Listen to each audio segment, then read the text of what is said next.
YouTube, Perrin Lovett, PerrinLovett.me, and FPTV. Welcome to the commentary portion of Prepper News Weekly for Friday, September 22nd, 2017. Today, about 4 p.m. Eastern Standard Time, we enter officially into autumn. Fall is here. Where I am right now, it's been feeling like fall for the past few weeks. Matter of fact, most of September and part of August had a fall-like feel to it. And of course, today, the first day of fall, I think the heat index is going to be about 100. Not global warming, folks. But I love fall. The whole end of the year season is great. I'm sure you do as well. A couple of quick things. We've got some the improvements keep coming at Freedom Prepper. Yesterday we put up Scott's first question and answer video. Excuse me. He took user questions and comments about EMPs and did about a 12-minute video explaining what an EMP is, how it works, and how you can protect yourself and your electronics. And one of the examples he cited was the North Korean situation. And I've got a link down below about North Korea and about President Trump. So we're gonna have a few more features like that. It's going to become a regular thing. Questions and answers about popular topics that are of interest to you, the community. We're also going to start interviewing more experts.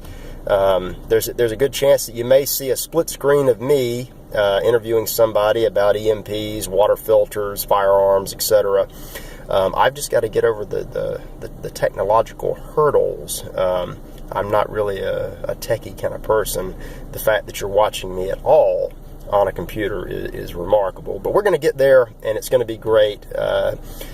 We may actually get up to a new independent video each and every day. Of course, the news will be here with my rambling comments every Friday, same as always. So let's get into some of the bigger news. Check those links down below. Happy first day of fall.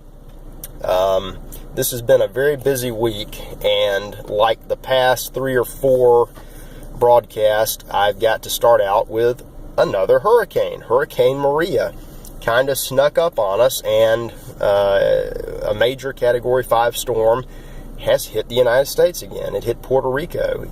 Yes, that is an American territory, and it has apparently done horrific damage. Massive structural damage, flooding, great loss of life, and most remarkably, as of yesterday, 2 days ago, I think the entire island was out of commercial electricity.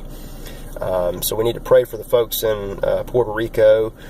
You can donate to Samaritan's Purse, the Red Cross, various aid organizations to help. And the most important thing you can do for yourselves is learn. Learn about this and other disasters and what you can do. Last week we had a survival story, some preppers that rode out the storm in Florida, Hurricane Irma.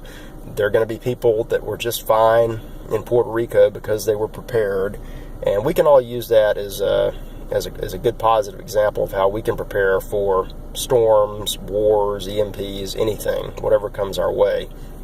And the EMP question leads me back to North Korea. Another recent missile launch over Japan. We had President Trump delivering his first ever speech to the United Nations General Assembly. I was not overly impressed. One, because I always want a president to go in there and just say, "Hey, all of you, get out, leave. You got 24 hours to leave the country. We're done. You're useless."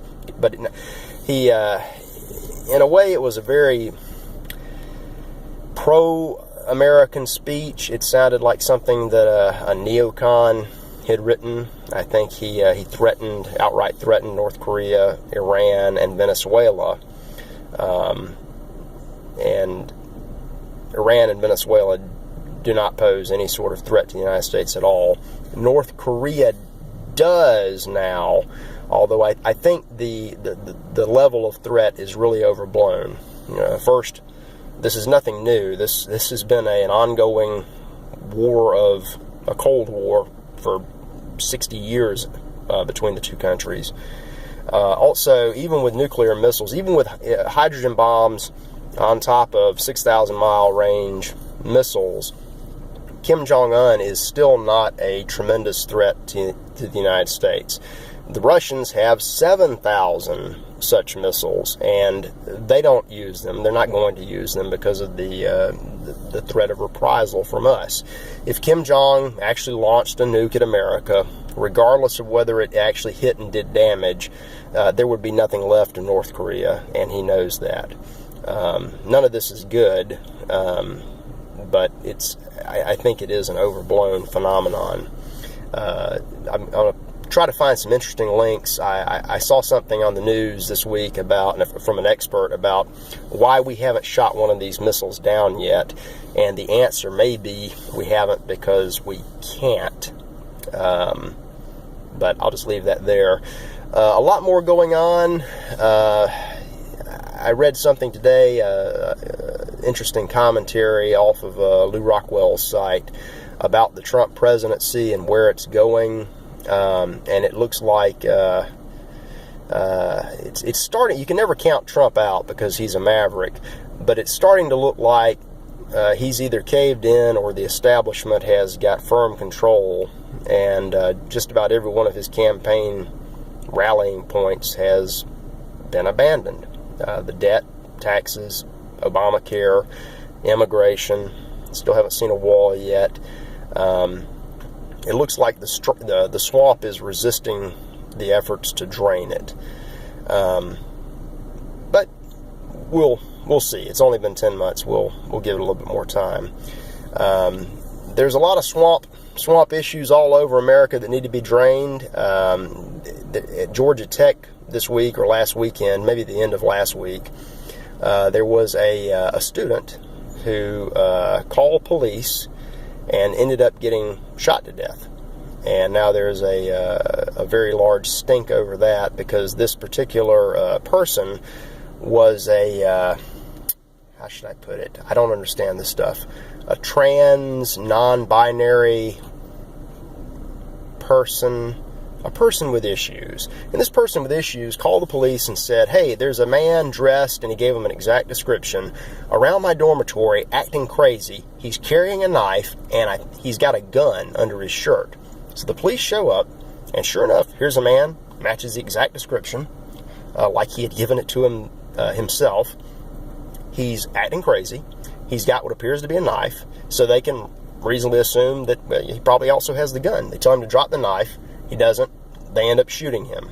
And now there's a big stink because he was one of the leaders of the campus, whatever, Rainbow Coalition. Is it tragic? Absolutely. The whole thing is tragic all the way around. But it illustrates so many points about America, our people, the victimization, the love of being a victim class, and then the utter failure of anybody to take responsibility for their own actions. He left 3 suicide notes. He apparently got what he wanted. He wanted to be shot down by the police, and it happened. Very sad. I may put a link to that, or I may just let this be the end of it. More and more of these stories are going to be coming out from other. Our colleges are simply overrun with this kind of nonsense. He was literally the rambling wreck at Georgia Tech, and probably not even an engineering student. 9 minutes. I'm up to 9 minutes just going on and on. I've got a bunch of great links.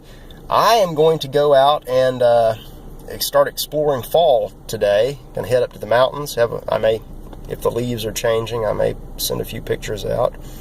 I hope you have a great weekend, and bigger and better things are always ahead. We'll see you next week.